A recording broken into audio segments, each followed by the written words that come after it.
Hello, everyone, and welcome back to the Star Wars Guys YouTube channel where the Force is family, and welcome to another edition of Tuesday Night Trek. As always, I am Master Paul, joined by Golgo13's Anime 101 and the Nerdporial Lifeform. Spock will be along in a few minutes. He had some stuff to take care of, and we are going to be talking about episodes 11 through 15 of Season 3 of the original series. Those episodes are Wink of an Eye, The Empath, Ellen of Troyes, Whom Gods Destroy, and Let That Be Your Last Battlefield.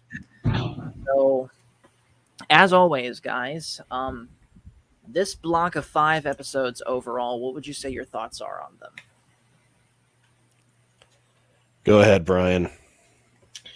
Well, I feel that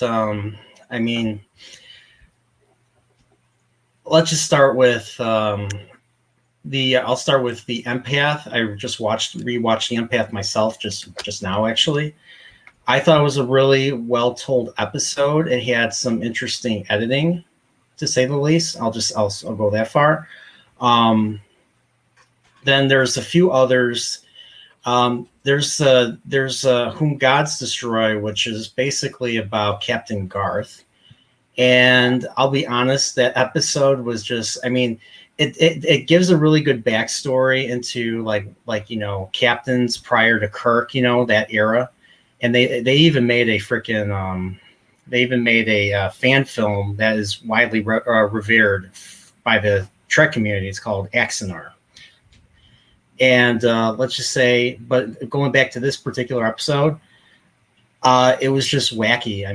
The acting, seeing Kirk not as Kirk, was very wacky, and I've included some of those wacky elements in my video. But there was that. Wink of an Eye was not a very good episode, in my opinion. They kind of just leave them. They leave them on the planet without providing a solution for their, accelerated living, I'll say. Elin of Troyes was another Pygmalion type of or My Fair Lady type of episode, which I thought was very, they had that. It was basically a nice little conflict. There was a little bit of romance with Kirk and Elin, and what else? And of course, there's the Klingons, because you have to have Klingons to provide an external threat. Right. And then the best one, in my opinion, is Let That Be Your Last Battlefield, at least when it comes to the writing and the acting, especially from Frank Gorshin, who plays Commissioner Beale, and just the chilling aspect of, the hatred that Beale and Lokai have for each other, and that it was basically their episode. It was basically their episode, and the Kirk and the crew were in the middle of the situation. So give me 1 second. I need to mute. Go ahead, man. I think as I'm going through this block of the season, I can definitely tell that the budget is just completely bottoming out with this show through these episodes. Most of them are taking place completely on the Enterprise. I'd say like the one piece of set that they constantly have. And then on any place where it's not quite on the Enterprise, it either looks kind of similar to the Enterprise, like the Insane Asylum in Whom Gods Destroy. Kind of looks very similar to the Enterprise to me, so maybe they reused sections of it. Or episodes like The Empath, where the laboratories they're using is literally just one big dark room with a couple things scattered around it. But in spite of that, again, certain episodes of this I did like pretty well, and then others I just couldn't be bothered with. None of them, to be fair, were as bad as the ones that I just straight up didn't like And the Children Shall Lead or Wolf in the Fold. But I'm agreeing with what you said before the show, Brandon, where it's getting harder and harder to watch these episodes, the lower and lower budget that they go. Yeah, it is difficult. Excuse me. Out of all of them, it's I'm at a loss for words. That's just how rough it has become. And yeah, when you just run out of money, Yeah. it shows. And so some of the Right. writing, at least from what I've seen, the writing itself isn't bad, No. but the level of cornball definitely has gone up. And then not having the budget, the reusing of sets, and then just the overall bad editing, it hasn't Right. helped. Yeah. Though again, just perspective could always be worse. It could be new Trek, at least that I've heard you guys talking It about. could be Kurtzman Trek. That is true. Yeah. It could be Kurtzman Trek, and we're not to that point yet. So we're good. Yeah. Well, I mean, I'll go on. I mean, these episodes actually were about something.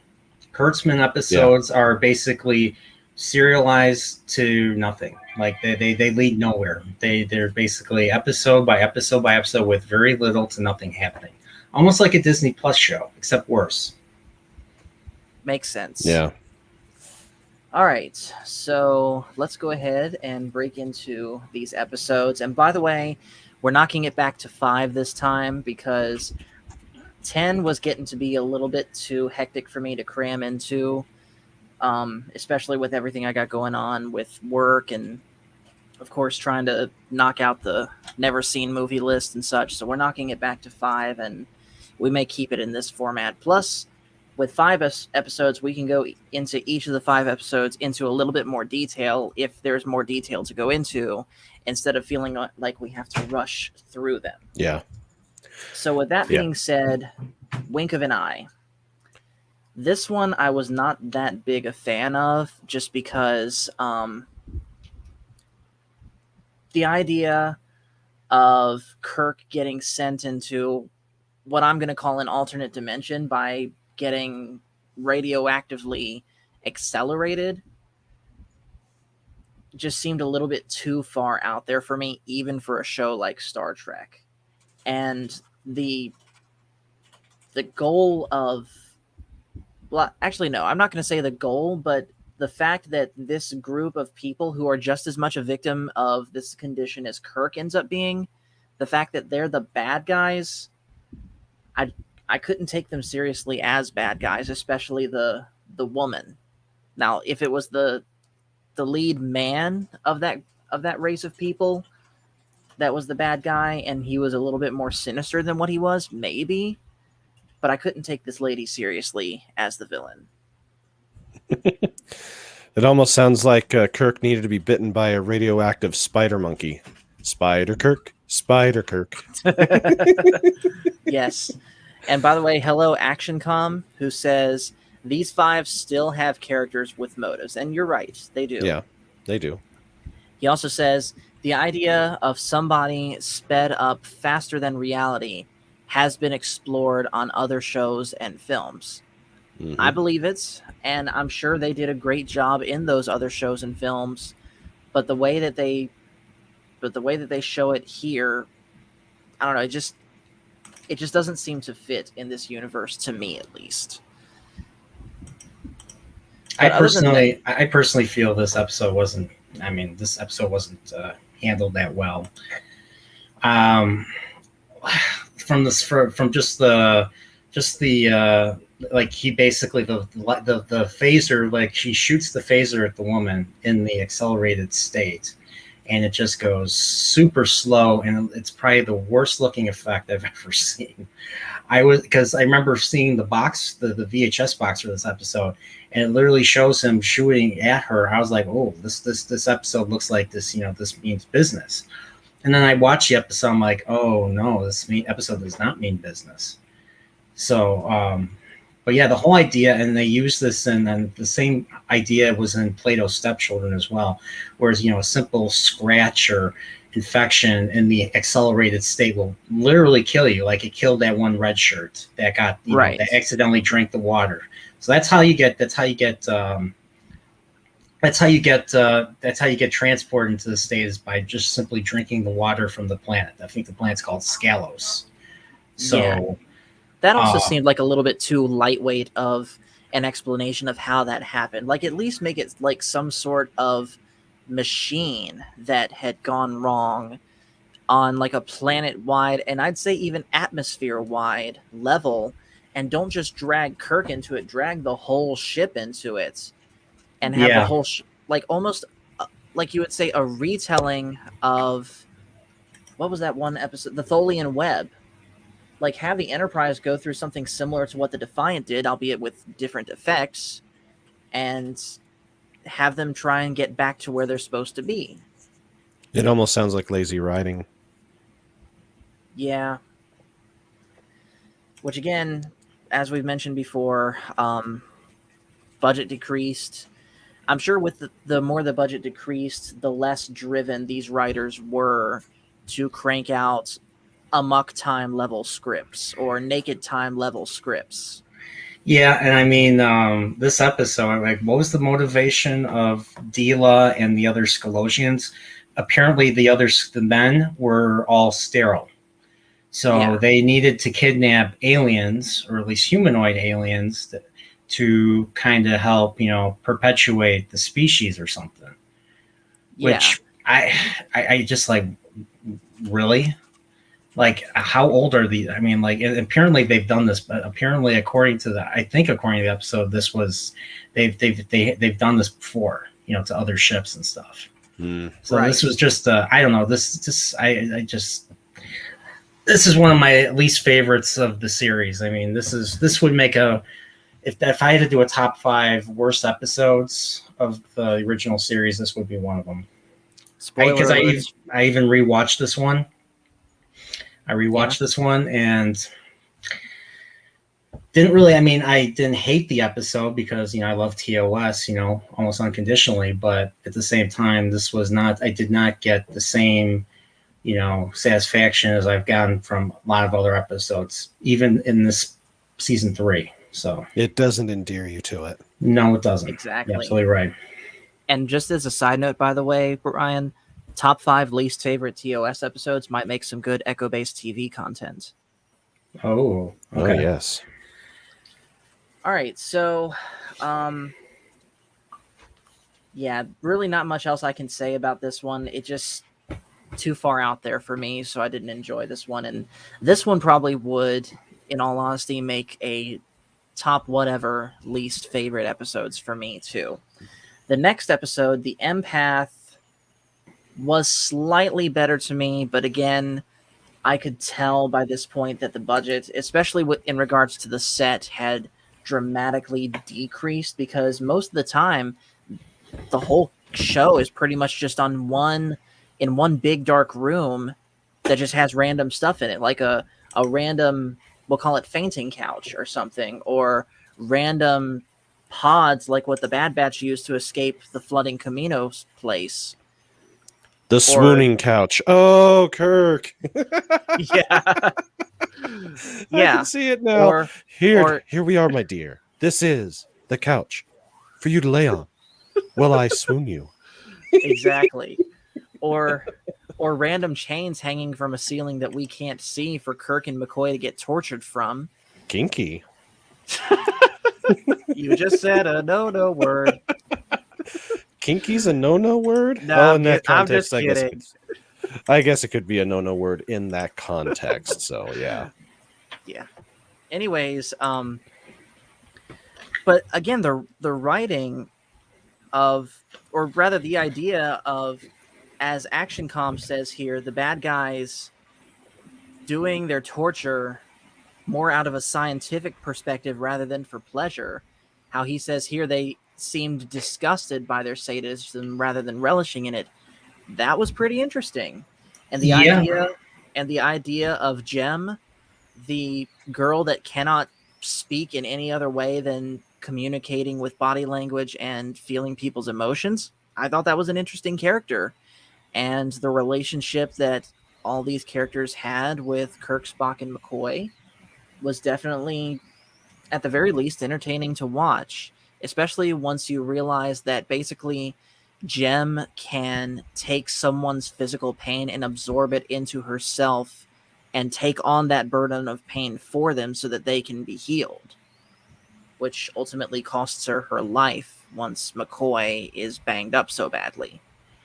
Yeah, this episode was a very big, in my opinion, a very big highlight for McCoy because he was in this case he was basically a Christ-like figure. I mean, he literally basically was willing to give up his life for the rest of them instead of simply allowing them to continue the torture and stuff. He uses his hypo spray to knock both Kirk and Spock out, so that he would be the one to take the final test, the Right, final which torture test.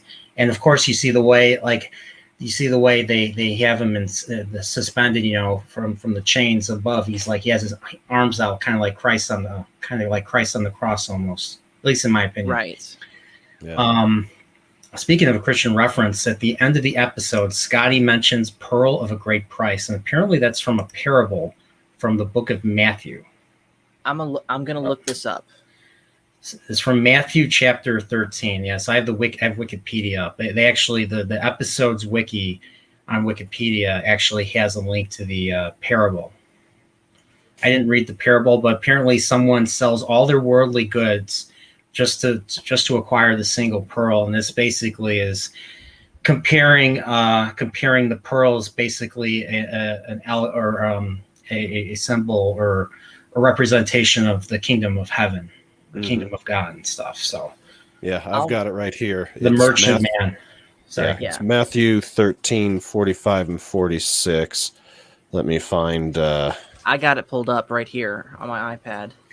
All right, go ahead. So verbatim, this is what it says. Again, the kingdom of heaven is like a merchant seeking beautiful pearls, who, when he had found one pearl of great price, went and sold all that he had bought it. Went and sold all that he had and bought it, rather. Yep. Yes. So gem was basically that pearl, and the merchant was the viands. I'm guessing that's how they treated it. So yeah. The only issue I had with the end of the episode, the viands still killed two scientists, and just from I'm a little old fashioned.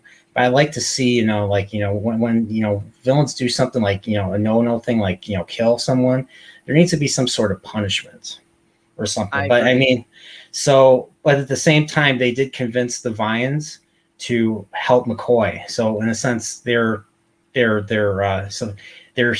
they're Vians, their humanity kind of came, they were able to regain at the end of the episode some, humanity and stuff. Because at the end, Kirk literally says, you've lost your, once again, it's hard to talk about aliens as humans. You can't say humanity because it can be problematic. But sorry, go ahead. Like they had lost their empathy, right? Empathy, yeah. It was all cultural projection. It's all science. Yeah, it's all scientific. It's all scientific with them. It's the dispassion and all that. It's all about doing committing the test. Being motionless about it. The sadism, obviously. Like a twisted version of Vulcan logic or the Vulcan state of mind. Yes, exactly. Yeah, there goes Kirk again, projecting his human compassion on everybody again. Oh boy, look out. There's a great quote from Star Trek 6 where they they talk about Chekhov mentions inalienable human rights at the dinner table with the Klingons, and the Klingons are the Klingon daughter, the daughter of the chancellor is like, what you just said is racist. You said inalienable human rights. Yeah, the very term is racist in and of itself, and yeah, one of those things. But that's a great movie, though. It is. It is a great one. ActionCom brings up something asking, did Jem die or passed out? Because admittedly, I was a little... No, she passed out. She did not die. They wanted her to complete... here's the thing. They wanted her to complete the action. So McCoy was only partially healed. The Vines originally wanted her... They wanted her to give... They literally wanted to give her life up. And Kirk and Spock managed to get out of that force field. They managed to, to center themselves, because the force field is made stronger by their emotions and by their by their energy, their internal energy and stuff. So once Right. once Spock told Kirk be calm, be have no emotion for that time, they were able to escape it. And they basically put a Okay. stop. They put a stop to it, and Kirk convinces the Vians to heal McCoy, and that she already passed the test. That she was willing to, was willing to take a lot of McCoy's injuries and heal them. Right. And McCoy And literally see McCoy telling her to stop. He's like, don't do this. Don't keep doing this. You're gonna die. So I mean, that yes. was another selfless moment from McCoy. That's why And I love these characters. And I'll give the episode this: despite its decreased budget, the effect that they had of the injuries leaving Kirk or McCoy and going on to Jim, pretty impressive. And Yeah. ActionCom asking, what did I think of the actress who played Jim? I thought she did a good job. I think she's an actual mute. I think the actress was a mime or something, but I think she was an actual mute too, I believe. Like most of the women that they had on Star Trek, drop dead gorgeous. Yes, and like the way she moved and stuff, you could tell she was I believe she was a mime actress. Right. Yes. So I mean, other than that, it was interesting how the Vians were always like one step ahead of them. Every time they tried to escape, it was all a ploy to basically show her. And they say this at the end of the episode. They wanted them the Vians used Kirk, Spock, and McCoy to show them the best when it comes to wanting to live, wanting to the selfless, the best aspects of what we call humanity, the best aspects of humanity. And they showed her that just with that short time that they had. And that's kind of why they allowed them to have the weapon, allowed them to escape.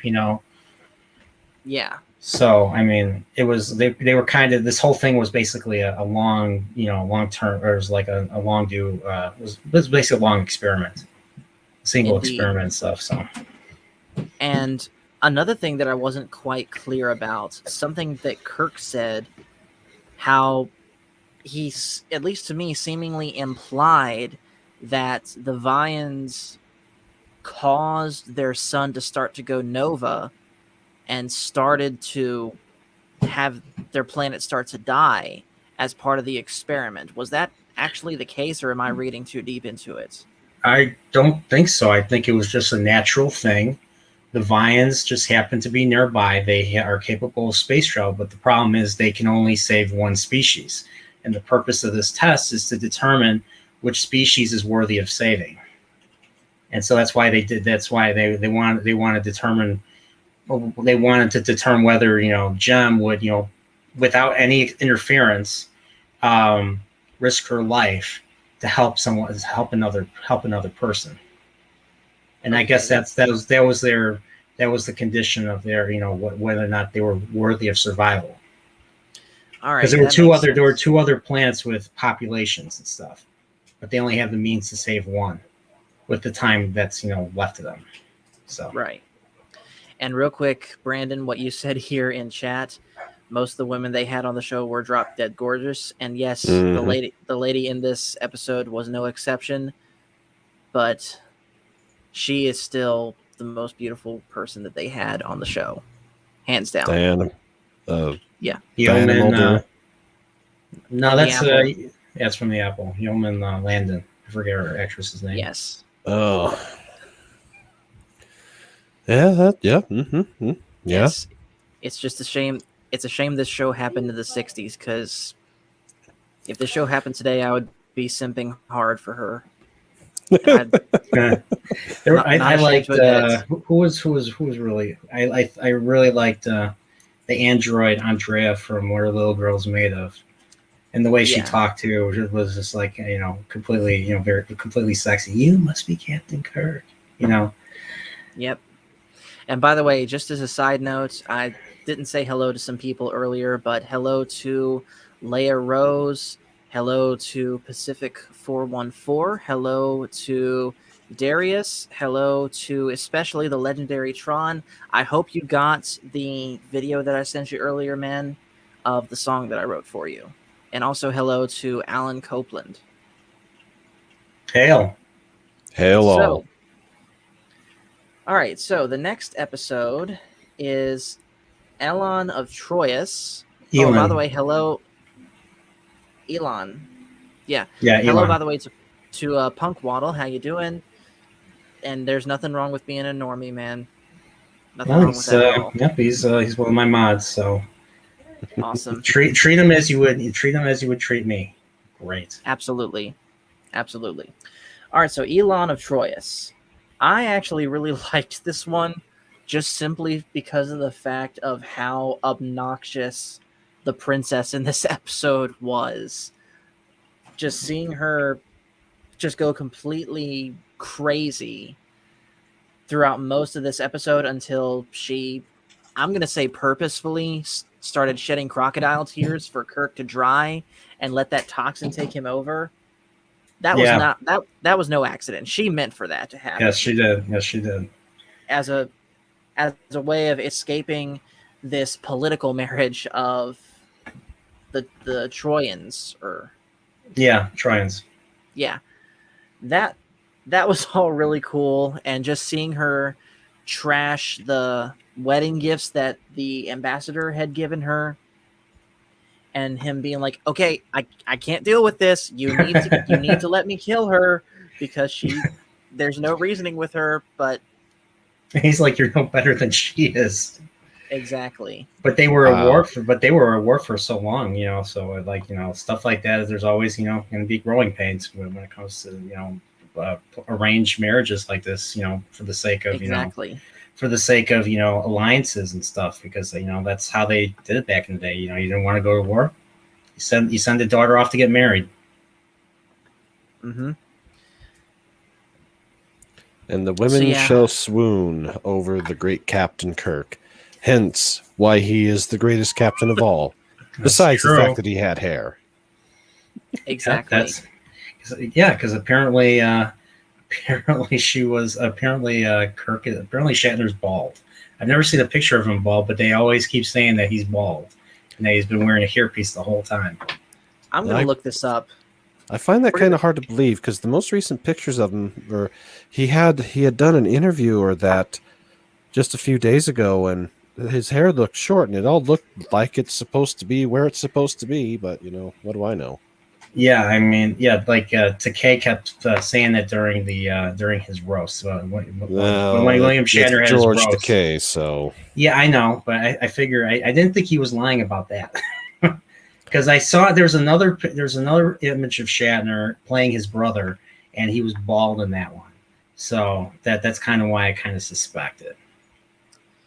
Yeah, I'm not seeing it. Well, actually, hold on. No, I did find one picture. By the way, hello, Spock. How are you doing, man? Hail.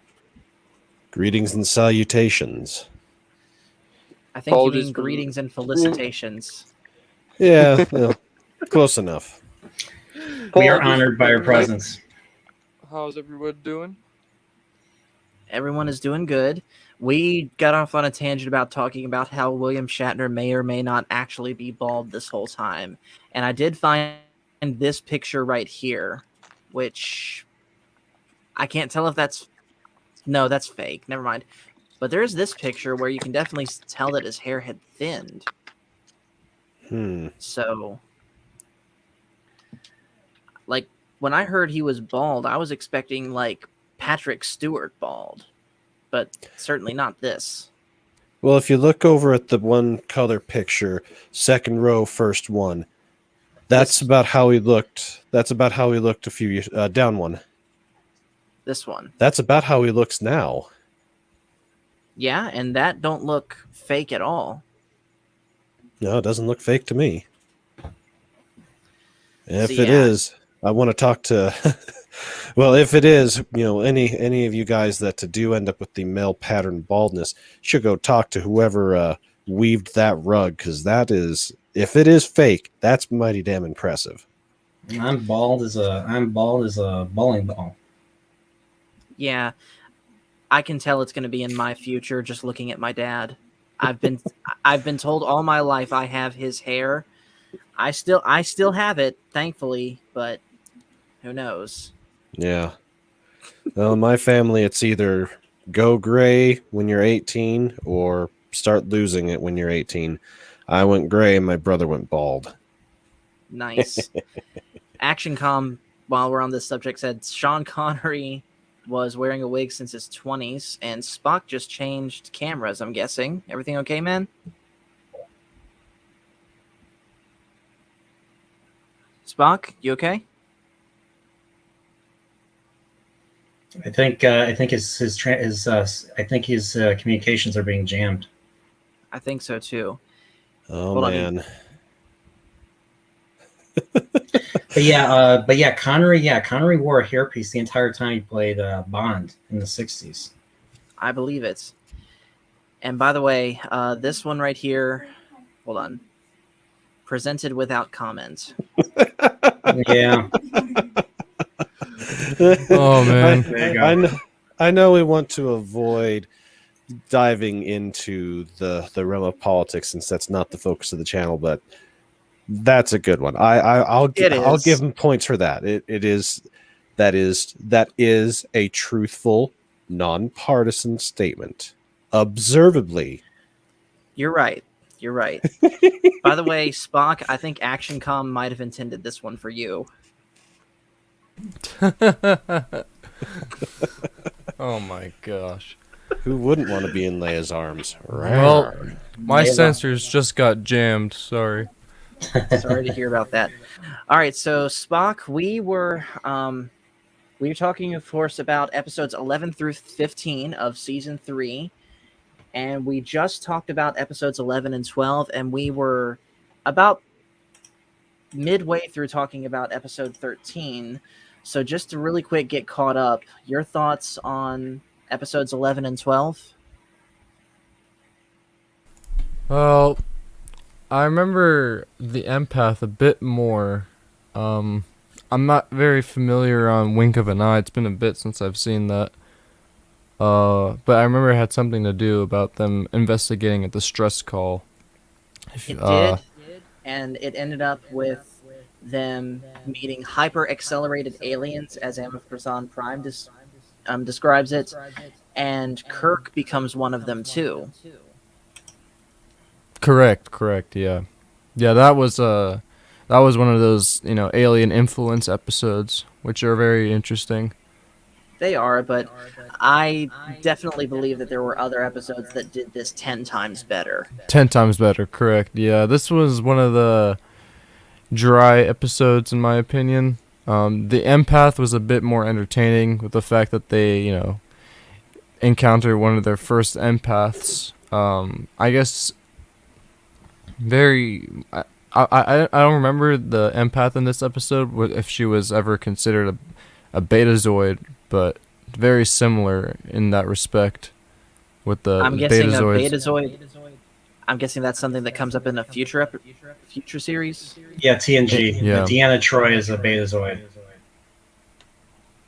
Okay. Yeah, they're like empaths.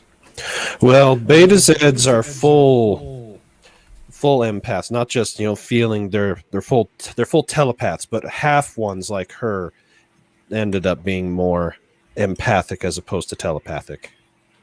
Makes sense. Correct. Yeah. Yeah, that was really interesting because of the kind of instant bond she had with Kirk the first time that, they were abducted by those two ugly looking aliens.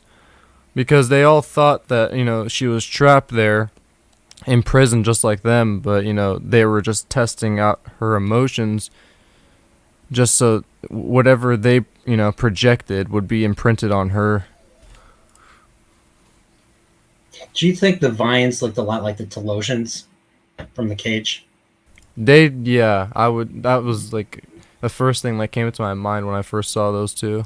They look very similar. Yeah, they had the same almost the same makeup. It was slightly larger heads. Yeah. Only difference was they weren't telepathic. Correct. Yeah, because reading the other minds. ones are completely telepathic, where they could fool you. These ones were. I forgot if what they were actually completely able to do, but they were like scientists pretty much. They Yeah, would test out. they had the technology to basically create a force field at will that basically fed off of the people that the force field's supposed to contain. Obviously, they were able to transport them at a whim from one location to another. They were able to do magic tricks. Like there was that moment where they see Scotty at the base, but he wasn't really there. He's kind of just smiling. He's grinning, smiling, and waving at them. I'm like, that's clearly not him. Yeah. Yeah. And then of course, I mean, they basically manipulate the entire, the whole situation from start to finish. I remember And that then part where he's just like waving at him. You Yeah, could and then almost consider this episode a retelling of the cage / the menagerie, but with a different purpose of the captors. Yes, absolutely. Mm-hmm. Basically, any episode where Kirk, Spock, and McCoy are basically, like they're in trouble on a planet. I mean, bread and circuses, all those type of episodes, and of course the Enterprise is either far away or they can't interfere because of the Prime Directive or whatnot. Yeah, so and then of course Spock episode 13, which is Elon of Troyes. What do you think of that one? Episode 13. I have to probably wrap my head around this one. It was interesting seeing that bond between him and that what was it, princess? Yeah. Yeah, I thought that was pretty interesting. It's always, Kirk always gets the girl kind of episodes. Just as a quick tangent, how in the world does Kirk get so many women in this series, and yet people were able to write fanfics of him and Spock being secretly in love with each other? People are weirdos. That's just what we'll chalk it up to. People are bored. Yeah, People shipping. People see Yes. things that aren't there, Yeah, anybody that goes out and starts doing fanfic shipping or whatever the crap it's called, they need to have my my size 13 boot shoved straight up their sphincter. Specifically when they try to force it to be canon. Yeah. I mean, Raylos. like, it's actually Yeah. happening, right? With the new Spock that's Oh yeah, being they're put trying out. to do that. Yeah, they're trying to retcon you as being that way, and it's just Yeah. stupid because it ignores pretty much how many years of precedence. Oh, that's right, 55 years of precedence. Right. Which It's like they forgot he was married to a woman. Mm-hmm. But that's we could. But yeah, we this could was a devote cool an episode entire- because she had some kind of like a hold on him because I forget, correct me if I'm wrong, but it was like similar to what the Orions, where they I could think so.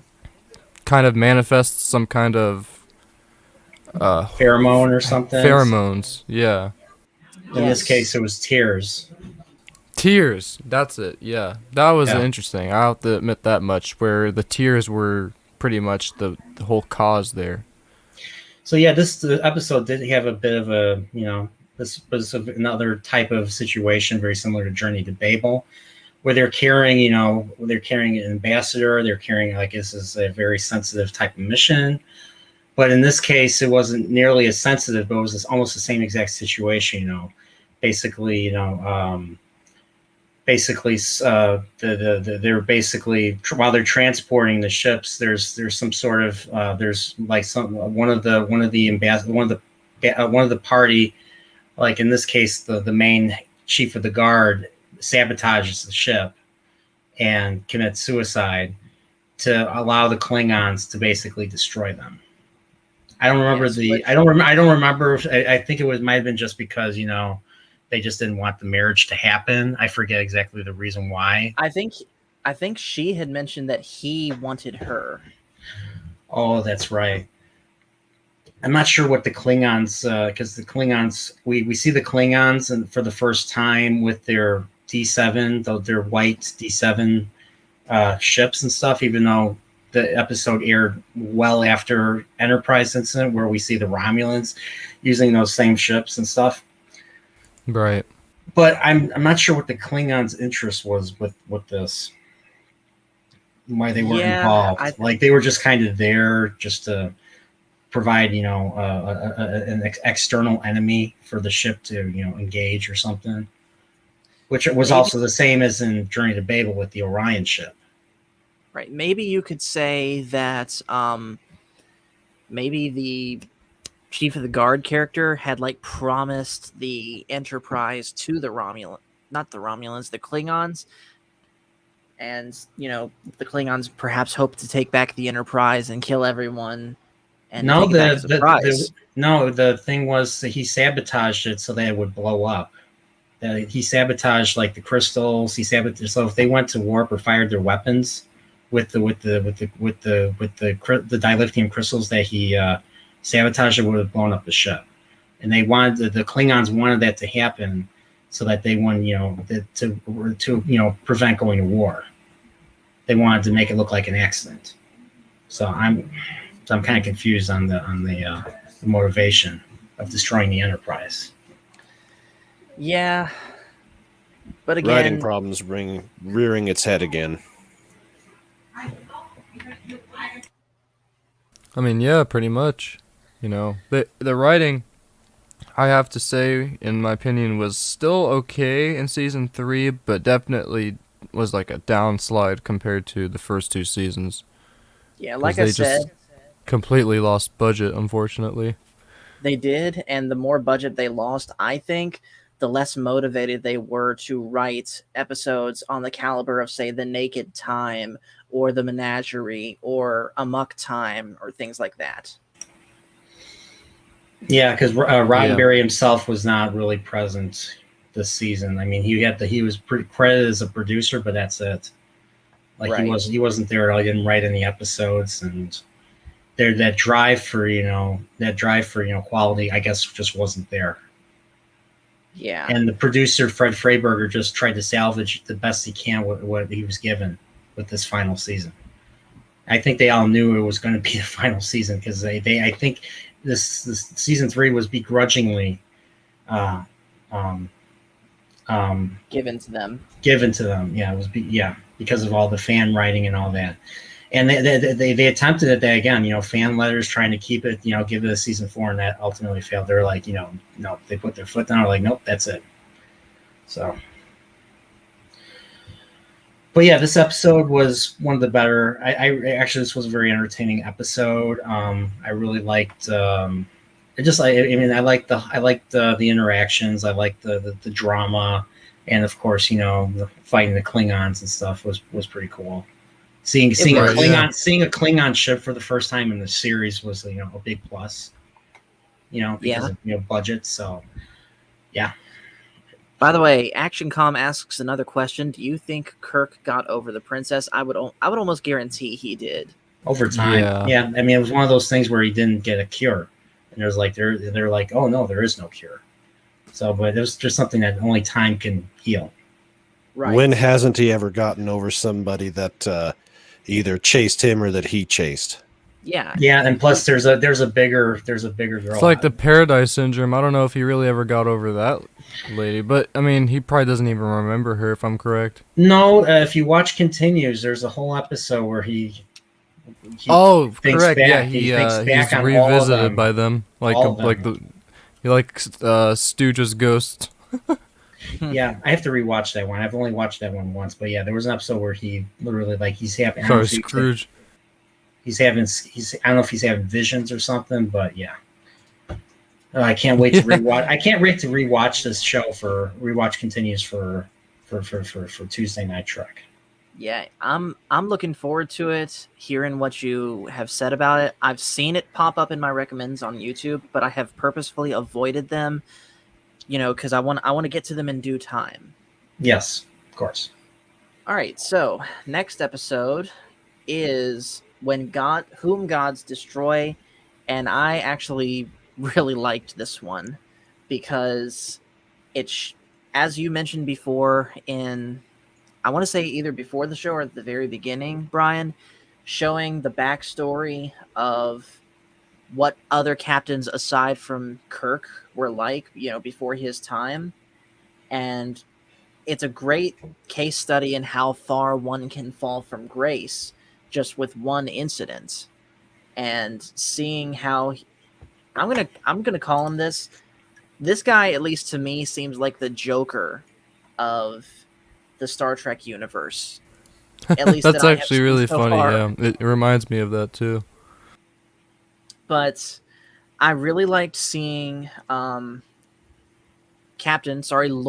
Garth. Just how Yeah. crazy he acted, how he led the inmates to running the asylum. You could clearly tell also that, I mean, you could almost consider the one Orion, Marta, was that her name? Yes. You could almost consider her like a prototype for Harley Quinn. Ooh, an Orion. Yeah. Yeah. Ooh. And say, Yeah. did he? Pretty much. Did he have the Space Arkham Asylum? Exactly, and it reminded me a lot of the plot of Batman Arkham Asylum, the game, in this episode, minus all the super steroid stuff. super villains? I loved Arkham Yeah. Asylum, by the way. I actually I was like that more than Arkham City. I was That gonna whole- say, did Garth have the Caesar Romero mustache and have his face painted? No, he didn't. Not but quite, no. He certainly had the acting chops. Yeah, he was. He did a good job playing a crazy guy. So I mean, He did. so I have to ask you, Paul. I have to ask you a question, Yes. and you have to give the countersign. Queen to Queens level 3. I know what you're referencing, but I can't remember. Every time Garth tried to Queen- come aboard pretending to be Kirk, Yes, Scotty, because they were playing this little, chess game. Queen to Queens level 3 was the command, and then Kirk would say something as the countermand. I just can't remember specifically what that countermand was, but I know what you're don't talking remember. about. I don't remember either, but I thought that was just funny because every time he tried to come on board, Scotty would always ask the Queen to Queens level 3. So it was just. That's one way to prevent unauthorized beaming or making sure that you don't have impersonators or saboteurs come aboard. Or people that can just turn Right. into you, even though it can't really happen in real life, or can it? Well, it is Star Trek, so any Yeah, I mean, pretty time traveling. close to. Yeah, you got, and then not plants with Nazis and Romans and Yanks and communists alike. Yeah, that's Star Exactly. Trek. And by the And way, you can't forget I the looked it Chicago up. way. Yeah. Oh, that's true. Chicago, 1920 Oh. Chicago. That's there too. yes. By the way, it's Queen to Kings level 1. I looked that up. I don't even know what that all means. No. I'm guessing I don't level 1 either. is the first. I'm guessing level 1's the row of the. I guess so, like the base, maybe. But anyways, aside from that, we got to talk about the absolute best parts of this episode was just seeing how absolutely insane Will Shatner acts as Kirk impersonating this crazy guy, and the absolute tantrum he throws once he realizes he can't get onto the Enterprise that easy.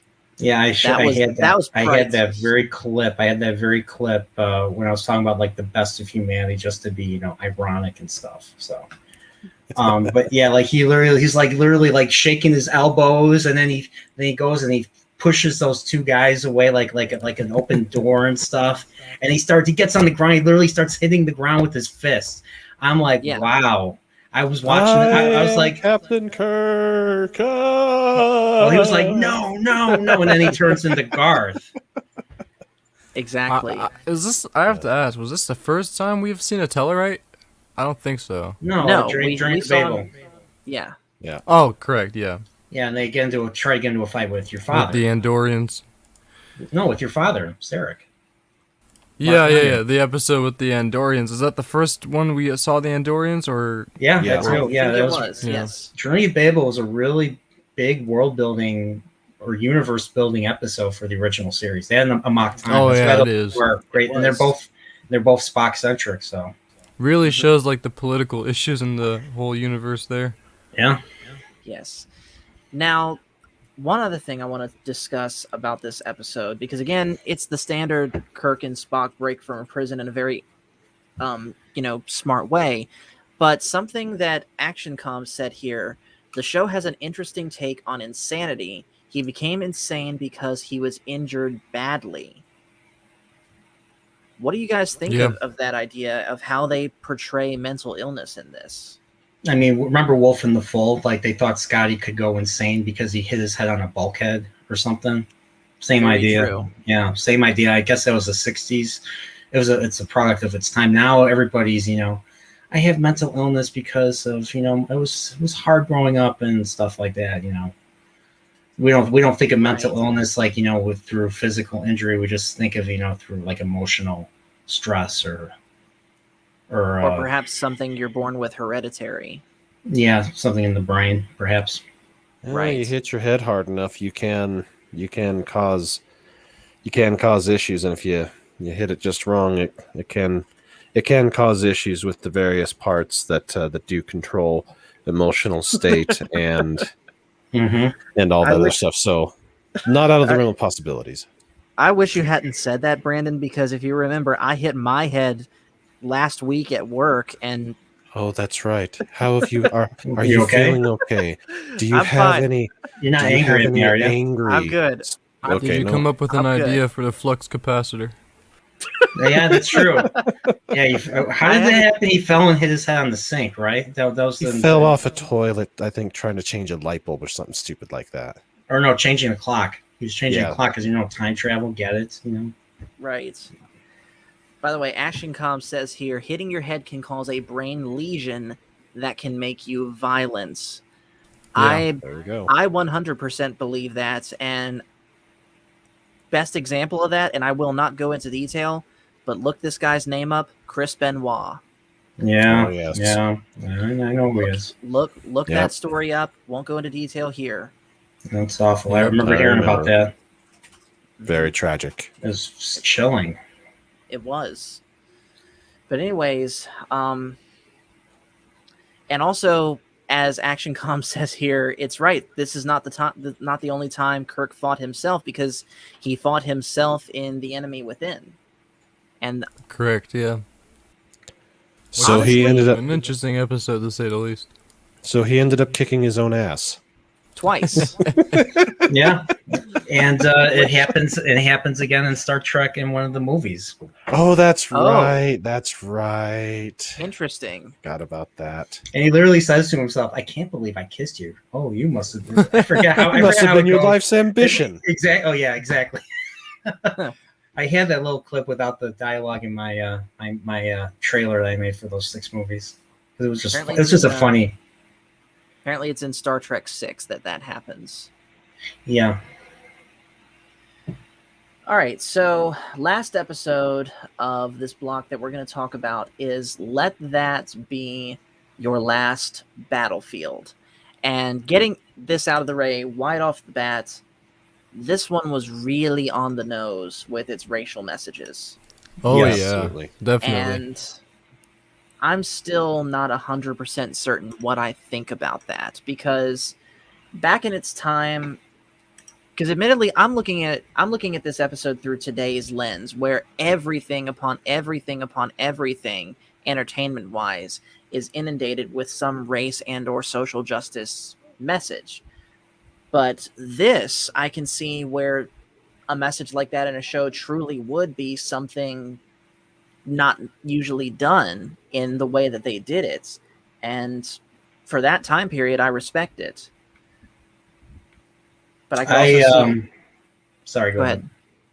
I was going to say, I could also see how people today could take this episode and twist it for their own purposes for today's politics. Yeah, I mean, absolutely. I mean, when I first saw this episode, I thought it was a very enlightening episode. I mean, it was a creative way of explaining racism to viewers. Not only were adults watching this, but kids were watching this too.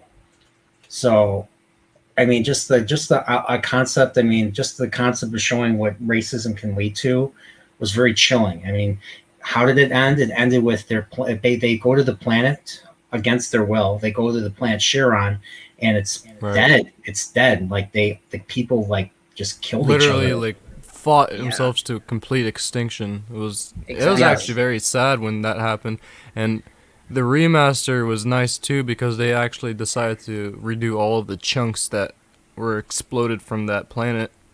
So you really felt like the loss of all those Yeah. lives. But even in like the original, you know, the one that wasn't remastered, all those little particles, that was, in my opinion, that's where a lot of maybe potential ideas for the Death Star probably came. You know, this destruction of a planet, more so from the Doomsday Machine, I would say, but it was just really like I don't think we'd ever seen it in this show, a whole planet being destroyed. No, and of course, they act with the exact amount of shock and awe when they see this that Yeah. you would expect, having literally never seen this before. Yeah. Yeah. No. And here's my take on this episode. Unlike what they showed today, basically they did not take sides in this episode. Like if this was like written today, they probably would have taken the side of Lokai. Right. Because because Beale represents one side of the aisle, and Lokai represents the other side of the aisle. Mm-hmm. But in this case, they didn't take any sides because the behavior itself was wrong. And I'll be honest, the writer, the inside of the writing of this episode shows this. And this is why it can, even to this day, with all that stuff that's been going on the last year, I can still appreciate this. Yeah. And that's Yeah, why absolutely. classic Trek is miles better than that new which Trek. must Because not be they named. do address issues, may not Yeah. be like, current issues. I mean, racism, you can argue it and say actually it's been here for the longest time, so it's not really a Well- current issue. It's more of like a fact of life. So this episode kind of, yeah, you're right. It's for the time that it was released, very, very ballsy on the hands of the writer, because Yeah. this sends a very powerful message. Especially rewatching it, it's aged very well. in my I mean, opinion. Well, the underlying thing about it is unbridled, ingrained hatred, and the inability to let go of it is what is the underlying theme of this. And as was pointed out, they're both black and white, but black on one side for one, black on the other side for the other, and they can't, not being able to get past something as differences. superficial as that. Yes. And then, of course, he says that he had been chasing him for as he said, 50,000 of your Earth years. And then So- what was really telling at the end when they left, or when they were running, or when they determined that the planet is dead, Scotty literally just go up in front says they're disgusting, Yep. and it is disgusting. I It totally is agree very with that. disgusting.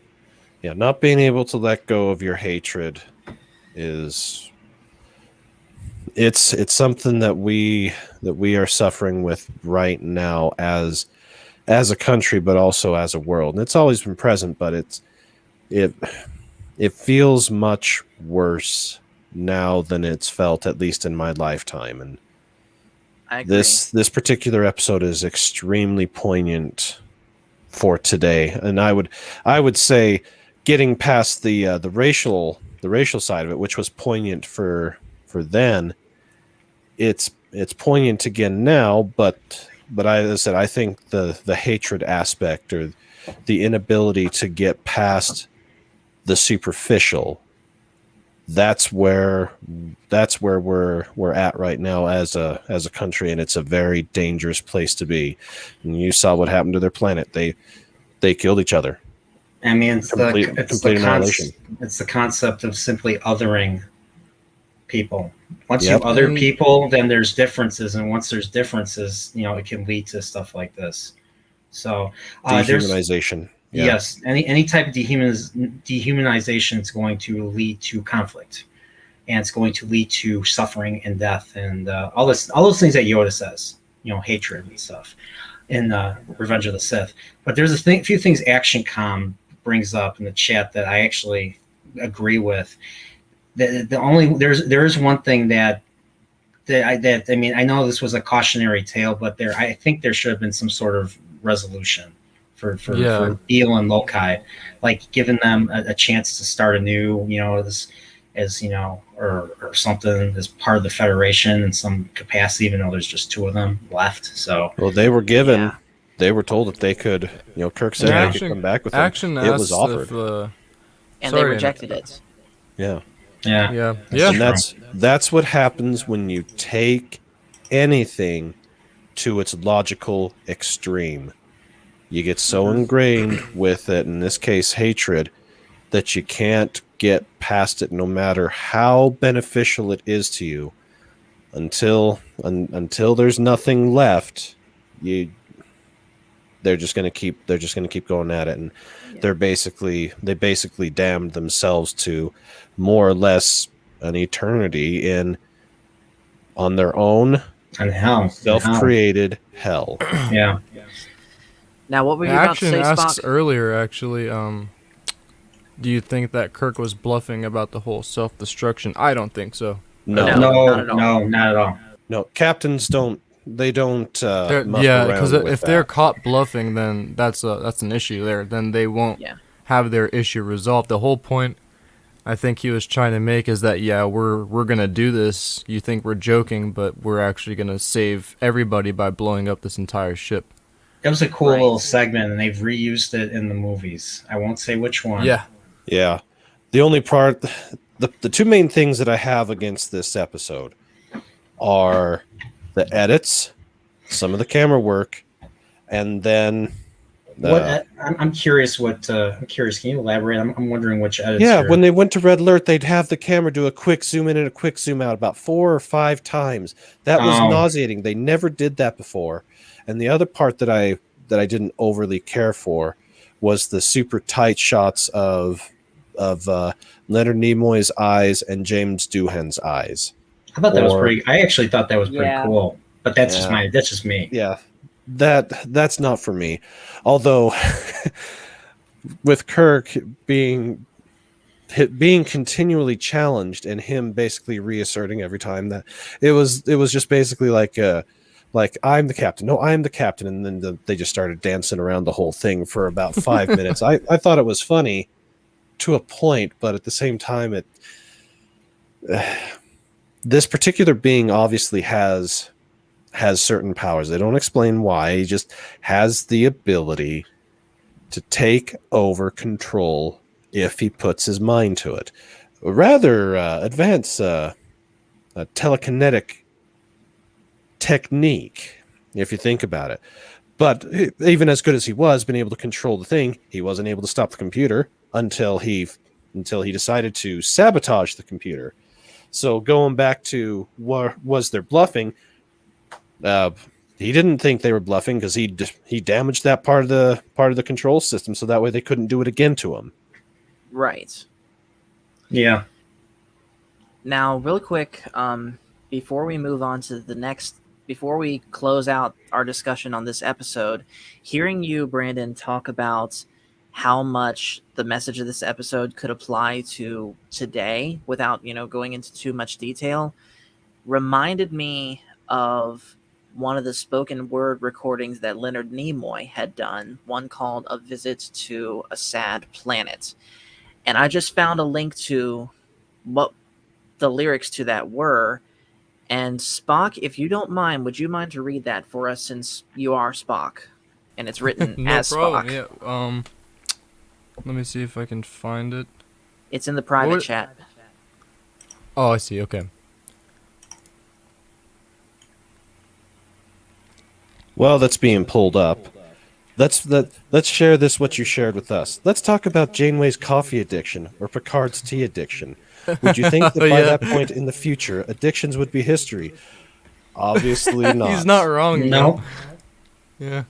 And then He's right not wrong, below I it- guess, because like it is. If you watch Paul in those new shows, you're gonna notice that Picard has like an addiction to some kind of coffee. Tea, Earl Grey. Earl hot, Grey hot. Yeah. Yeah, which and which same with is Janeway. nasty.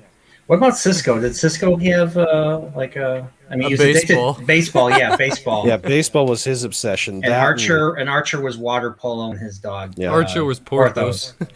And water polo. although I and will water say, What was I- Kirk's women? women Yeah, Yeah. women. and Romulan ale. Fair enough. All right, I gotta Or pull up on, here. on, Stardate go ahead. 2434.2. First Officer's Log. On a routine patrol flight in the Milky Way galaxy, I discovered on our space sensors an unidentified planet, carrying widely in an eccentric solar orbit. I ordered an immediate investigation and with much difficulty maneuvered our ship for temporary orbit. Upon beaming down the planet's surface, all I could see were ruins. Ruins of some type of civilization, crumbled buildings, deserted streets, charred vegetation, and all covered with a thick layer of dust which our scanners indicated as intensely radioactive. I proceeded to make through a survey of the area. According to my calculations, I could tell that some recent phenomenon or holocaust had occurred and destroyed whatever advanced civilization existed on the planet. I have found no sign of life. As I have made my way back to the ship, I heard a sound. It came from a cellar in one of the nearby buildings. Carefully and slowly, I found my way to the source and discovered a human being, or rather, what was once a human being.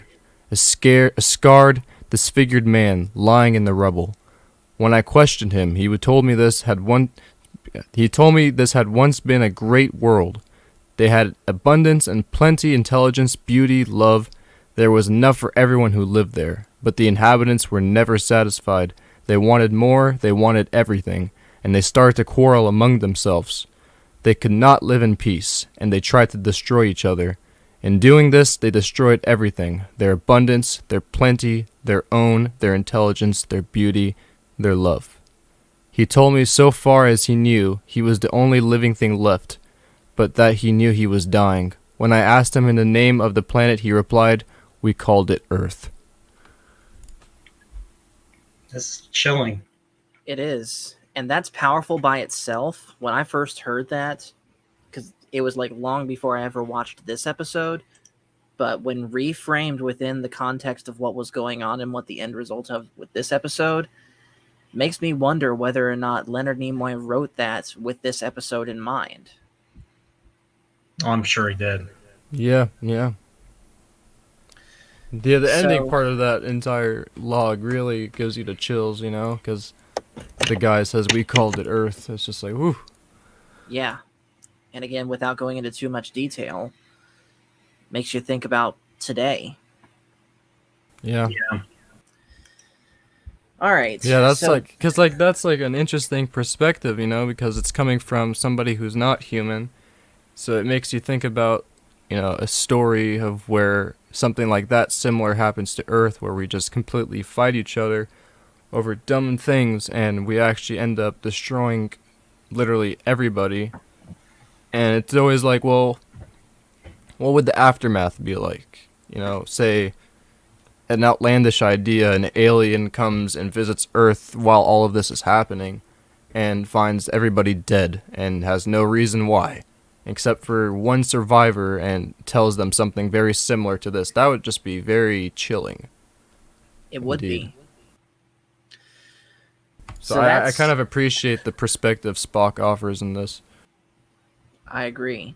Most definitely. So that's it for this block of 5 episodes. So we'll go through the next block of 5. Not next week because I'll be out of town, but the week after. So no Tuesday Night Trek. Next week, the 28th. We'll pick it back up on the 5th. But before we go, I want to talk with you guys a little bit about sort of my first impressions of Star Trek Online, having now played it pretty much almost to the point where I can get transported as you say, Spock, to the 24th century in the TOS storyline. Correct, good. yeah. So Yeah, you did those pretty good, man. You got your first 5 missions out of the way really fast. thank you. So overall, I would Hold on definitely. just a sec, real quick. Did you see what happens to the Defiant? Yes, I did. Okay. So now that makes more sense for the Tholian web. Exactly, and All right. I actually really liked that, given the extra context and spoiler alert, how the temporal agent had to be like, no, we can't save them. This is how it has to happen. Almost like a big ship-wide example of the decision Kirk has to make in City on the Edge of Forever with that one lady. What Yep. happens? So one of the missions that you have to do in the TOS storyline is you have to help out the USS Defiant just before it gets caught in that weird in-between space sort of thing, Right. because they have come under attack. Them and the Tholians have come under attack from a time-breaking alien race called the Nakul, and you do help them. However, in the battle, the Defiant's engines get damaged beyond repair, and they end up, phasing in and out of reality as we find them at the beginning of the Tholian web. So it gives a little bit of extra context to that episode. Yeah, definitely. And then in after that episode with Shatner and everything, there is, I believe, a continuation to that or you would say a prequel to that when you watch the show Enterprise. Correct me if I'm wrong though, because they do discover the Defiant in that show, but the uniforms on each of the crew members are completely different. It's And- the mirror universe. Yeah, and I was led to theorize that maybe that's the Defiant from the mirror universe, maybe 100 years in the future, or that's the Prime Defiant that went into the mirror universe and want to look alike like everyone else, so they changed their uniforms. But I felt like that one was a little bit more out there than them just being a mirror version of the Defiant. It was the Defiant from the Prime Universe. Yeah. Yep. Okay, so Alan Copeland says apparently the Nakul are from Enterprise. That is correct. Okay. Yep. Oh, the All same right. with the temporal agent. So Okay, Mhm. so that makes sense then. So story-wise, at least what I have played so far, I really like it. It definitely reminds me a lot of what I have been seeing in the original series. mhm. Gameplay-wise, it's easily my favorite MMO. Better Oh, than yeah. Star Wars: The Old Republic. It's because of the way it plays, right? Because it's It's almost easier to like, get into. It's easier It to is. It's almost like and- an RPG almost, because that shooter mode you can toggle so you can play it like you would on a controller. Yeah, and the control layout, even without the shooter mode, is much simpler than the Old Republic, where you have to literally use every single one of your number keys at the top of your keyboard. With this one, you really don't, at least to attack. You just Yeah. have your basic two. Yeah, it's much more streamlined, less like World of Warcraft, and definitely a lot more like Star Trek.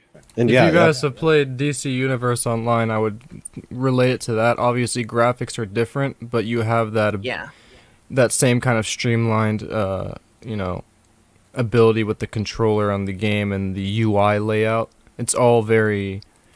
First Right. time playing, I was able to understand what I was seeing. which Godzillionaire says, does Star Trek Online graphics remind you of KOTOR? Yes, it does. Absolutely. I would love say so. KOTOR. Obviously, no. a big upgrade from KOTOR, but I see where he's getting at with the low poly models. Well, they're I s- both. I still like they're it, both though. 10 years old. So, but go ahead, Paul. Go ahead. Yeah, the graphics aren't nearly as refined as, say, KOTOR. Sorry, not KOTOR, the Old Republic, the MMO, but I still like it, and I think it fits the Star Trek universe very well. It's more streamlined. Your character models are smaller. The Old Republic character models they're larger, and They both have gone through graphical system updates over the years. They're both due for an overhaul. It probably would just be easier if they would just develop a whole new one. But anytime you're dealing with a game as a service, they can hopefully they let's see, is it NC Soft or who is it that bought out Perfect World? Cryptic? Yeah, Cryptic. Hopefully Cryptic doesn't go down the path of Activision Blizzard, because their path is the path of destruction for themselves. I hate to burst your bubble, but I think they're going down a worse path. Which is? Well, I mean, after you play the original series episodes, there is like a bunch of other chapters that get unlocked for you, and I can't stress enough that a lot of them have these really annoying and uncalled for bugs that should not even be in the game. For example, there's this mission where you have the option to skip a cutscene, and if you do that, your character is going to be glitched underneath the map. It's just dumb stuff like that. It's like, I don't... Game-breaking bugs. Yeah, Gotcha. No. Okay. And then there's this weird one when if you're a Klingon in the game and you try to do like a transwarp, which is, go to another place super fast, your ship just instantly jumps through that portal, and then another ship comes and jumps through your portal as well. It's very, very weird. But there is just, I don't think, because recently I had to deal with a bug that was affecting a lot of people in the forums. People weren't able to get their personal endeavors done, which personal endeavors, Paul, if you complete your daily ones, you get bonuses for certain things, like bonus weapon damage, bonus energy damage, or bonus shield power, and stuff like that. Okay. It wasn't working for a long time. Like, people were completing their endeavors, and which takes 30 minutes or less, and weren't getting any progress from it. And they ignored that glitch for almost a couple weeks until a lot of people started complaining about it, and they finally decided to fix it. They kind of hold off things, I've noticed, and they don't have a like a peanut gallery where they're able to take suggestions from. Makes sense. So I gotta play this now.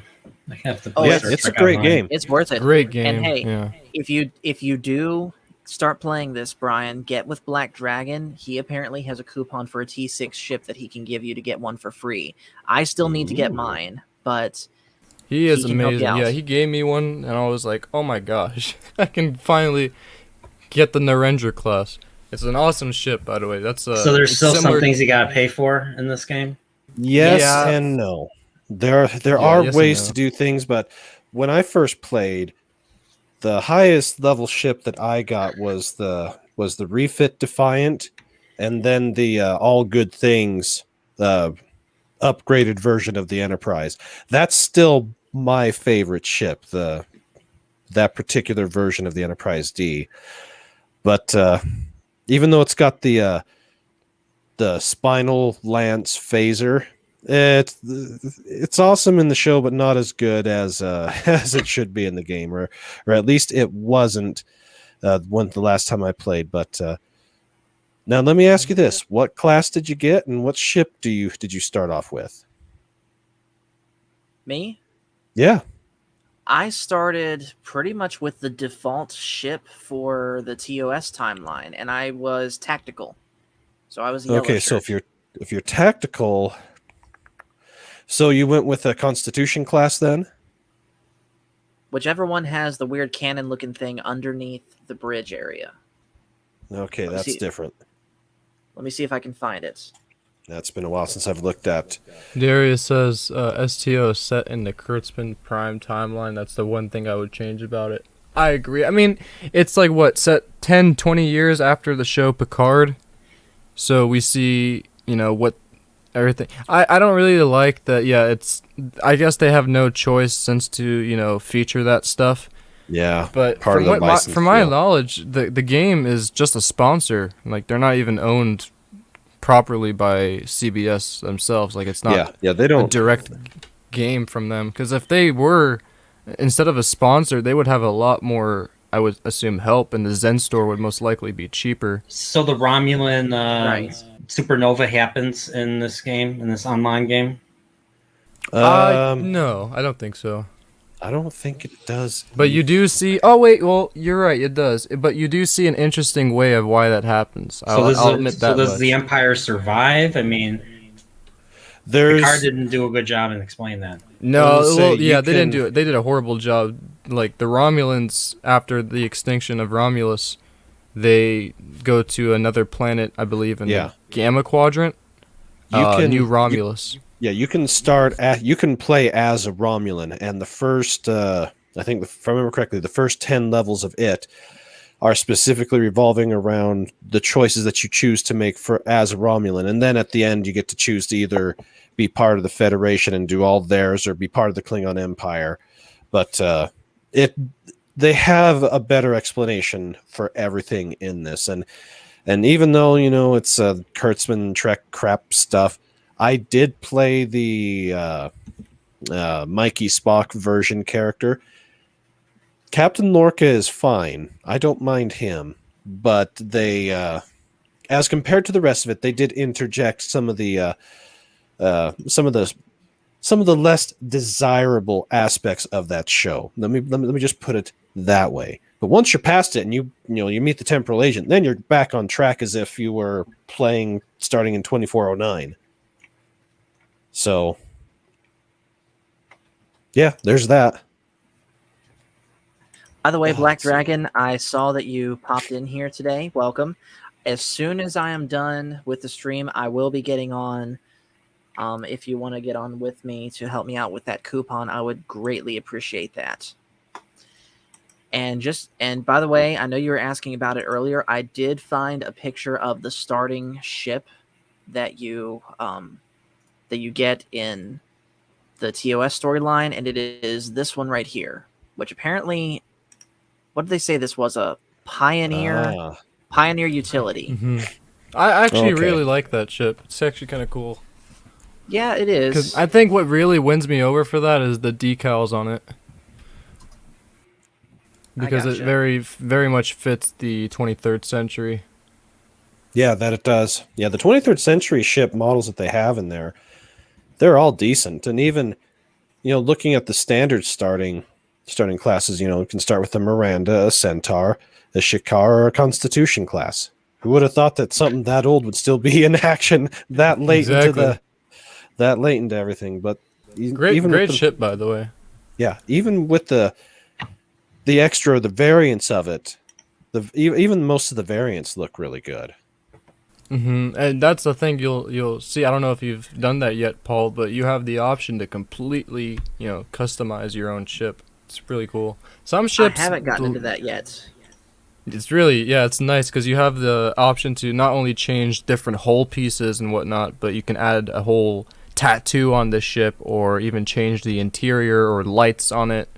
It just bridge depends on the layout. ship because some of them don't offer anything other than like simple vinyl designs, which I hope if you Cryptic developers are watching, please add a lot more customization for all of the ships in the game because I feel like there's only 20 of them that you can really customize.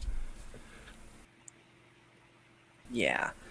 So, overall, I've almost completed my first 5 missions, and haven't played much beyond that. But overall, I'm really liking this game, and I will definitely continue playing it. Aside, unlike the Old Republic, where I'll play it for a little while and then drop it off, and then pick it up back in and then drop it off.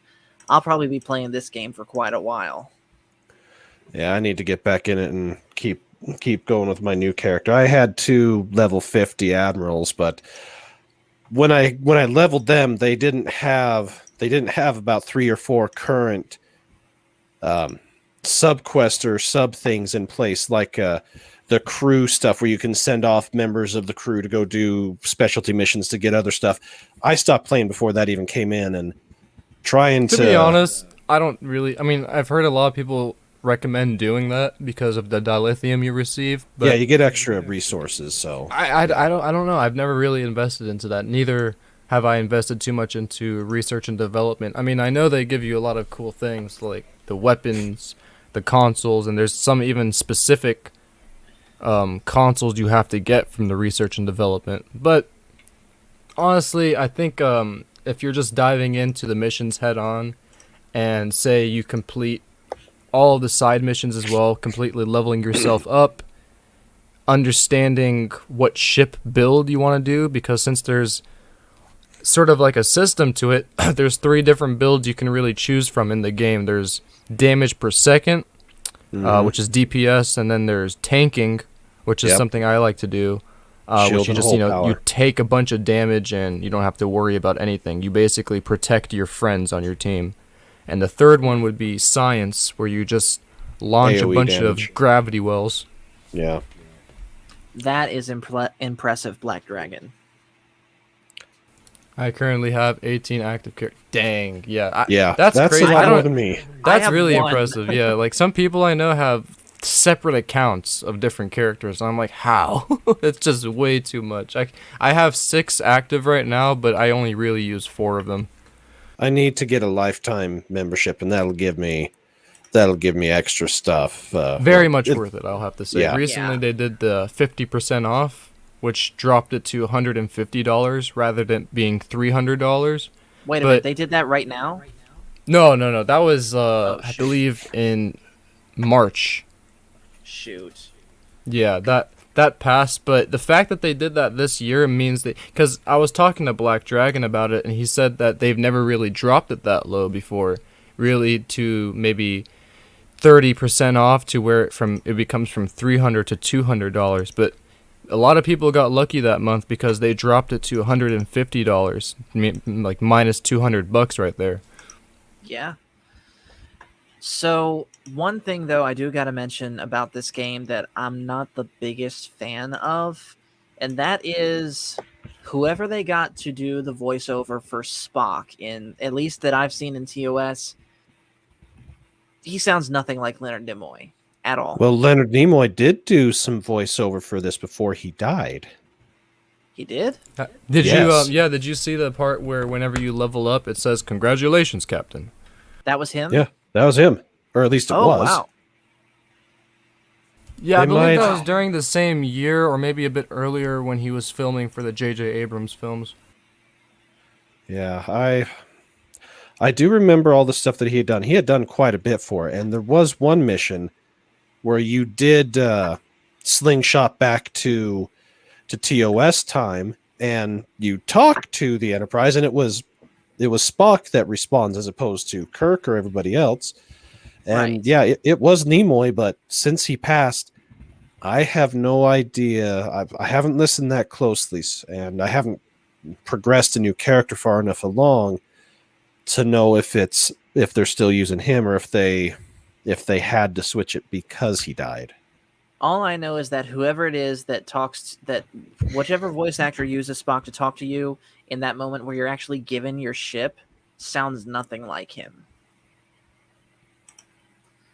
And maybe that was indeed Leonard Nimoy, and his voice just sounds different because he's older, but either way, I don't really like it. And by the way, hello to Coffee on Korriban, who this time next week we will actually be meeting in person. Cool. Yep. But I will say Hail this. Coffee. Oh, what Black Dragon says here, this was actually what I was about to bring up. Chris Doohan, Jimmy Doohan's son, did Scotty and did an amazing job as Scotty. Oh, I agree. He channeled his father really well. Yes, He did? yes, he does. And for all the other characters like Uhura, Sulu, Chekhov, McCoy, etc., they pulled actual clips from the show for them, and you could tell that they did because there was a little bit of static over their lines. But even still, the fact that they went the fact that they went in and did that instead of just getting sound alikes for them, I thought was kind of cool. I'll I tell you remember one thing that correctly. really annoys me about this game. You don't Mhm. see any of the main captains except for, well, wait, do you even see any of them? You don't even see Kirk. You don't see No. Captain Janeway. You No, don't wait, see hold on. Picard. In the TOS one, when you're playing as the underling, there was a place where you did go to, I believe it's either K7 or K9, and they did, if I remember, they did have the crew on the station, and when you talk to them, they would have but a you snippet. were you able to do that, Paul? Or you were just able to talk to the entire Enterprise crew? with the exception of Captain Kirk. But you do see Yeah. Captain Kirk in their retelling of Journey to Babel, where you have Yeah. to patch him up long enough for him to get found by McCoy after he got attacked by the fake Andorian. Now, I'm not sure if this is true. I was very curious myself to look up why their faces were not in the game. I mean, Spock was in the game, but his face looked a little bit different. I'm not sure if that was just because of the game, but I personally don't think so. If you continue through the game, there's a mission called Ragnarok where you see Scotty and Chekhov, but they look exactly like their actors. So it makes me believe, like, why were they so different looking? And I looked up that there's some thing going on about William Shatner and Leonard Nimoy signing likeness rights, where I'm not sure what that entails, but that they're not able to have their face copied for anything. Right. Well, they were smart if they did that, unless they get paid the buco amount of bucks. Yeah, from my knowledge, they're the only Star Trek actors who signed that, which is very interesting, because if that's true, then how come, Jean-Luc Picard is not in the game, and Catherine Janeway? As a matter of fact, Cisco and Archer aren't even in the game. Yeah, I noticed that. I didn't see any, TNG storyline in this at all. Eventually you'll run into Q, if they still have that. Oh, that's for the winter event, I believe. Now I haven't done the winter event. That's since I started playing in January. I'm completely new to the events that they're releasing. I did the summer event, which was really fun. But this winter event, from what I'm hearing, is the best one because it's a lot more Q theme. They call it Q's Winter Wonderland, and you get a lot of abilities. And I believe you can also get, I think it's an emote or something where you can toggle it and you're sitting in Q's chair from the Next Generation. Penalty. Pretty much. Penalty. That would be fun. So there's plenty of Voyager and Deep Space Nine stuff in online. Yeah, you can go to DS9. Yeah, you can visit the station. It's cool. My brother, I remember seeing him. He was in the Badlands. He was doing something in the Badlands, so apparently you can go there. One of the Delta Quadrants.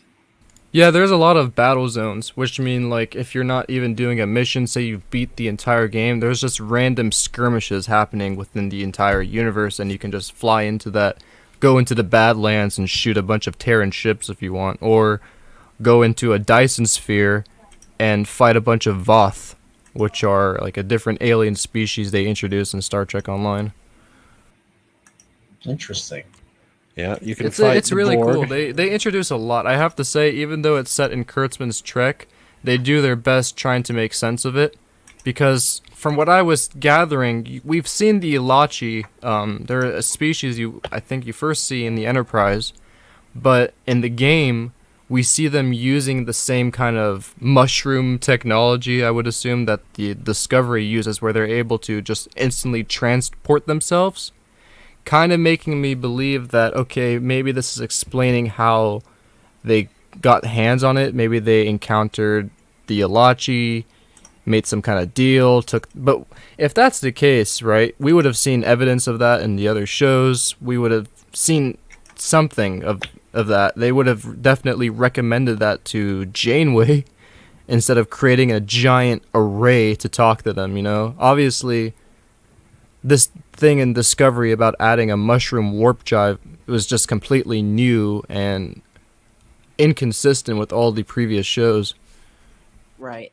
And Godzillionaire says the member berries are strong with this game. Would you guys say that's accurate? Yeah, because if you do become a member, I believe you have the option to do monthly. You have some benefits like extra XP. So whoever is with you, or if you're going through the missions by yourself, you're guaranteed to level up every mission you do. Makes sense. And that was my favorite part about this.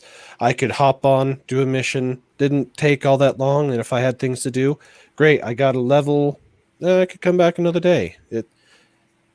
It's very easy to get into, and it's not overly punishing for either lack of play or overdoing the play. So Right. And this comment here from Pacific, STO tries to give Kurtzman Trek the official Trek feel. As someone that knows nothing about Kurtzman Trek, what do you guys think of this statement? I agree. I mean, there is some really bad arcs that you'll see eventually called, Age of Discovery, Klingon Civil War. Wasn't really a big fan of those because yeah, Age of they Discovery involve... wasn't very good. Yeah, because they bring in Michael Burnham, but the way that they bring her in, it's almost just like she's there behind a rock hiding. It's just... Wait a minute. Michael Burnham Spoiler alert. Is a girl's name? Yep. She's the main character of Discovery. She's the bestest ever and has all the love of Spock's parents. And is now a captain, or is she an admiral? I forget. She is Spock's older stepsister. And the reason why Spock Supposedly. is great, yeah, apparently. I never had a sister. Okay. Oh, sorry. Yeah, we can call BS on all of that all day. But No, but you guys are right. Yeah, it's weird. Here's what I will say. They do the best with what they're given and what they're told that they have to incorporate. Is it the Age of Discovery? I played through it. Dealing with Lorca actually wasn't bad. I enjoyed that more, but as I said, they had to incorporate certain aspects that do flow a little closer to the show. But He felt a lot more of like a Captain Kirk in this game. Yeah. Well, exactly. But then again, that was the Prime Lorca, not the alternative universe Lorca to start with. Exactly. Something else. And I found that super interesting. Yeah, if you do eventually decide to watch it, Paul, you'll understand what we're talking about with Captain Lorca. But he, as a character, at least how they put him in this, I thought he was fine. And had they started more with that and less with the bestest ever, STO or STD wouldn't be so bad that it gives you the itch. Fair enough. Yeah. And the last question I have before we end the stream, as Black Dragon says, Spock, what's Black Dragon talking about with this? So this, I believe, is correct me if I'm wrong. So is it Star Search Trek for 5. No, Star Trek Battle 5. Frontier. Yeah. Cyborg. Yeah. Yep, He Cyborg. finds out he has a brother, and this is one characteristic people are putting with Spock, and why a lot of people are okay. Well, no, I wouldn't say a lot, but a good minority of people are okay with Michael Burnham being Spock's sister, and for one reason, it's because Spock barely ever tells people about his family, and I can't really disagree with that. It's true, Kirk doesn't know who his father is until he boards his ship, and they don't know that he has a wife until he tells them during Pon Far. But I don't know, him having a sister seems very untimed and doesn't make really any sense with the time that Sarek was given, because he already had a wife, Amanda, and after Amanda he had, I forgot her name, but in the Next Generation I believe you see her, and she Karen. Karen, right? Yeah. Karen. I don't ever see him having any time to have another child. It doesn't make sense. Well, I haven't seen any of it yet, so as of right now, at least I can stay within the ignorance is bliss, basically, as far as this show goes. And say You want to know a fun fact? Yeah, go. Yeah. So apparently, we're going back to Cyborg, Spock's half brother that we meet in Star Trek V. His actor is Lawrence Luckinbill, and you know who he's related to? You know who his mother-in-law is? Who? His mother-in-law is Lucille Ball herself. Interesting. Well, that explains that. He's married to her older daughter, her only daughter. So, and we all know Lucille Ball was a big reason why Star Trek got second pilot. Ah, that's cool. There are two comments that if you could bring up, they're quite funny. One from ActionCom, and then one from Pacific 414. There we go. This is a reference to Batman 89. I can tell. You have a pain. Its name is Burnham. Yeah. I have given them names There's to my an pain. interesting. There's a really weird plot line in season 3 where, spoiler alert. I don't think anyone really cares though, but basically everything in the Kurtzman universe, every warp drive capable ship suffers from something called the burn, where, which I like to call the Burnham, but basically every ship that has a dilithium engine blows up. Oof. Yeah, that the whole idea of that to me seems a little far-fetched. If they were going to have, if you design the engine to work off of dilithium crystals to deliver warp power, wouldn't you think that they would have studied possible side effects of dilithium crystals and what they can and can't do? Like they never took that into consideration. Yeah, Of course they didn't, because it's crap writing. Yeah. It would like saying they never fully researched, the side effects of the fuel that you use for hyperspace in Star Wars. Yep. Oh yeah, taking a ship to light speed and having it rip apart another ship. Good crap. Oh man, Ugh. yeah. It's very, very weird. I think you see references of that in Star Trek Online. I could be mistaken. Yeah. But I believe it. But Paul, getting back to Star Trek Online, you are gonna very much enjoy these upcoming chapters. My favorite one personally is the Gamma Quadrant, because of how much that has to relate with Deep Space Nine. But there's a lot of good ones. Obviously there's some I skipped, because there's arcs in that game that don't give you any progress whatsoever, and I learned my lesson from that from doing the New Romulus arc. Which basically I would suggest at least doing the first episode, because you learn what happened to the Romulans after that explosion of their planet and how the STO writers decided to come up with something. But other than that, it's a very tedious episode arc. You're just told to go around and find things and do things. And even after you do it and complete your missions, you don't level up at all for those. It's like very, very least and progressive. So I usually tend to skip the New Romulus one just to, kind of progress through the story and understand what's happening. And say ActionCom figured out a way to take away the pain. Computer and program. Yeah, there you go. And Black Dragon, I'm right man. there with you. I say that and a door opens behind me. Yeah. I did make the mistake of contracting an STD, and I kept it for 2 years. And yeah, it was mighty painful, but once you clear it from your system, that persistent nasty itch just goes away, and I have felt so much better since. Well, It when the gets time bad. comes, y'all don't have to come with me, but I'm going there. As I say, I've seen through season 2, so Yeah, I think if anything, Paul, you might be able to get through the first 2 seasons, but season 3's first episode, I could not even finish it. It was so weird. It's so awful. Yeah, I stopped subjecting myself to contracting the disease. So, and don't get me wrong, I love weird sci-fi. If you guys have seen Future Man on Hulu, that's a very good example of very unorthodox sci-fi. But this episode doesn't even feature the ship that she's supposed to be aboard on. It's basically the captain is not even where she's supposed to be on her station in her post. But no, this Burnham is on a planet talking to some dude that she just found that's supposedly saved her from the wormhole she flew into.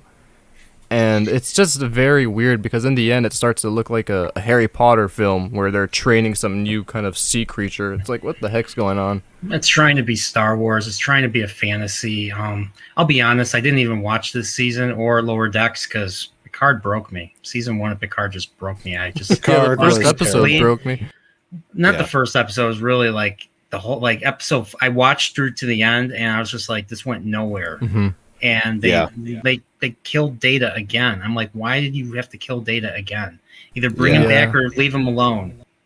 Yeah, I did watch Pucard the first season, and you're absolutely right. It makes you sick. It does make you sick, and it starts nowhere and it ends nowhere, and where they're picking up with it is even more of a nowhere. Because now, Paul, if you want to talk about a show that has no money behind it now, Pucard season 2 is it. It's going to be it from all indications. They're working on the quite literal shoestring. And Pacific 414, I feel bad for you since you reviewed season 3.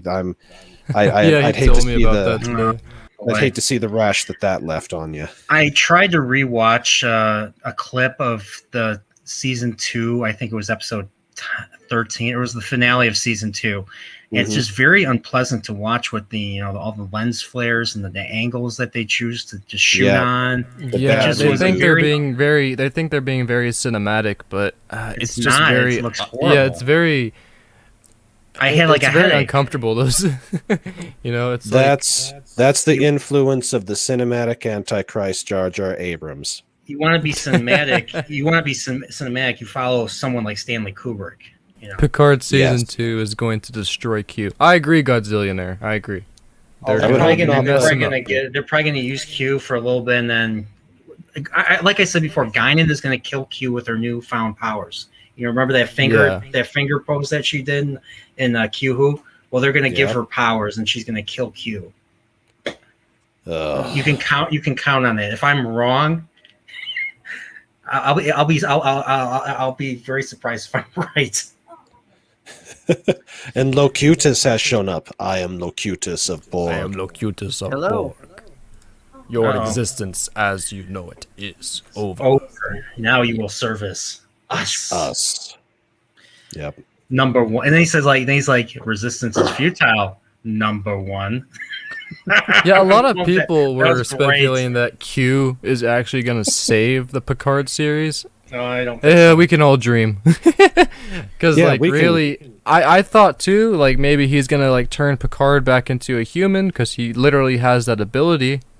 But I don't think he's going to do that. I don't think... This is secret hideout or bad reboot or whatever outfit that Jar Jar and Kurtzman have that's running this. Don't... be wary, all those who dare to tread into that foray of a cluster. I'm in no hurry. It'll be about as bad as Rabbit Chicken. Haven't seen that movie, and like I said, I don't care about Rabbit Chicken because I've checked out of the MCU anyways. Well, let's just put it this way.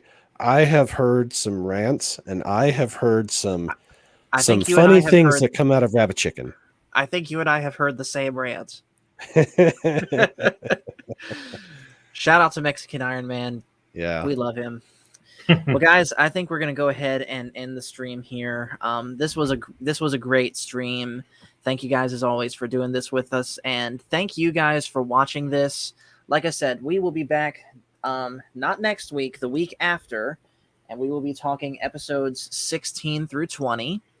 And just remember, guys, we're the Star Wars guys. This is Tuesday Night Trek. I need to find an official way to end this.